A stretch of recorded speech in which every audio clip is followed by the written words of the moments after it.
Assalamualaikum warahmatullahi wabarakatuh.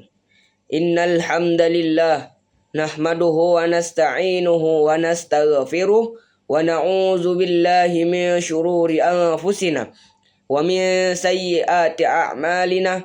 Man yahdillahu fala mudhillalah wa man yudlil fala hadiyalah. Asyhadu an la ilaha illallah wa asyhadu anna sayyidana Muhammadan abduhu wa rasuluh allazi la nabiyya ba'dah. Puji syukur kepada Allah Subhanahu wa taala, yang mana Allah Subhanahu wa taala telah memberikan kita nikmat, yaitu hingga nikmat yang paling kecil hingga nikmat yang paling besar, yaitu nikmat iman wal Islam. Salawat serta salam marilah kita haturkan kepada junjungan alam, baginda Nabiullah Nabi Muhammad sallallahu alaihi wasallam. Semoga kita kelak akan mendapatkan syafaatnya di yaumil akhir kelak. Amin amin ya rabbal alamin. Sebelum saya memasuki judul singkat kultum saya, maka saya akan memperkenalkan diri. Saya Safwan Haris Al-Faqih Limbong dari kelas 11 Sains A1.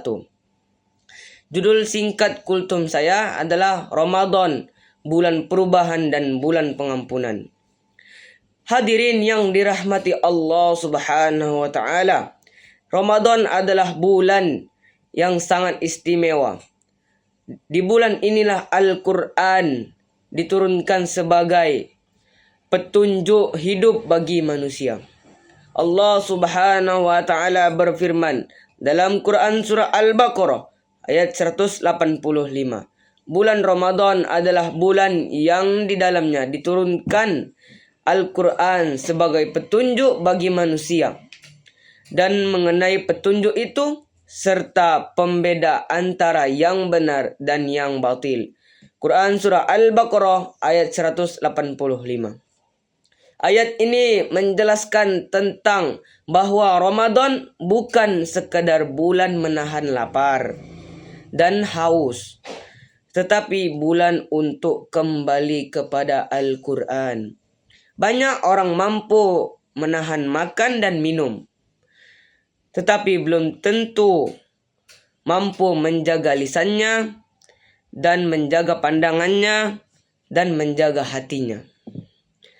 Maka puasa yang sempurna adalah puasa yang bukan hanya menahan diri secara fisik, tetapi juga secara perilaku dan hati. Rasulullah sallallahu alaihi wasallam bersabda dalam hadis riwayat Bukhari dan Muslim, Barang siapa berpuasa di bulan Ramadan adalah barang siapa yang berpuasa di bulan Ramadan karena iman dan mengharap pahala dari Allah Subhanahu wa taala, maka akan diampuni dosa-dosanya yang telah lalu. Hadis ini memberi kabar gembira bahwa Ramadan adalah bulan pengampunan. Namun syaratnya adalah berpuasa dengan iman dan penuh keikhlasan. Bukan karena terpaksa atau hanya ikut-ikutan atau FOMO. Selain itu, Ramadan juga disebut sebagai bulan penuh rahmat di dalamnya. Di dalamnya terdapat malam yang lebih baik dari 1000 bulan, yaitu Lailatul Qadar. Pada malam itu, pahala ibadah dilipat gandakan.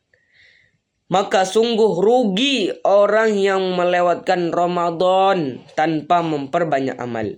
Hadirin yang berbahagia, mari kita jadikan Ramadan sebagai momentum perubahan diri. Jika sebelumnya kita jarang sholat berjamaah, maka kita biasakan sholat berjamaah. Jika sebelumnya kita jarang membaca Al-Quran, mari kita mulai walau sedikit, tetapi tetap istiqomah. Jika sebelumnya kita mudah marah dan berkata kasar, mari kita latih diri untuk bersabar. Ramadan adalah madrasah atau sekolah kehidupan Ia melatih kesabaran, keikhlasan, serta kedisiplinan dan kepedulian terhadap sesama melalui zakat dan sedekah. Semoga setelah Ramadan berlalu, kita menjadi pribadi yang lebih bertakwa. Karena tujuan utama puasa adalah mencapai derajat takwa. Akhirnya, semoga Allah Subhanahu wa Ta'ala menerima seluruh amal ibadah kita, mengampuni dosa-dosa kita, dan mempertemukan kita kembali dengan Ramadan berikutnya dalam keadaan yang lebih baik. Dan singkat kultum saya sebelum menutup kultum akan memberi pantun sedikit, yaitu beli kurma di waktu senja, dimakan bersama saat berbuka. Semoga kita jadi hamba bertakwa, masuk surga bersama-sama. Unzur maqala wala tanzur maqala. Jangan lihat siapa yang menyampaikan, tapi lihat apa yang disampaikan. Oke.